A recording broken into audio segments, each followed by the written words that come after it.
అకాల వర్షాలకు తడిసిన ధాన్యాన్ని పూర్తి స్థాయిలో కొనుగోలు చేస్తామని అన్నారు మంత్రి తుమ్మల నాగేశ్వరరావు. రానున్న 10 రోజుల్లో రైతు భరోసా నిధులను రిలీజ్ చేస్తామని అన్నారు. త్వరలో ఆయిల్ ఫామ్ మిల్లులను ఏర్పాటు చేస్తామని అన్నారు.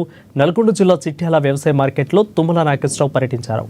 రైతులంతా ఆర్గానిక్ వ్యవసాయం వైపు మళ్లాలని తెలిపారు తుమ్మల. ఇక ఈ కార్యక్రమంలో స్థానిక ఎమ్మెల్యే వేముల వీరేశం, ఎంపీ చామల కిరణ్ కుమార్ రెడ్డి పాల్గొన్నారు.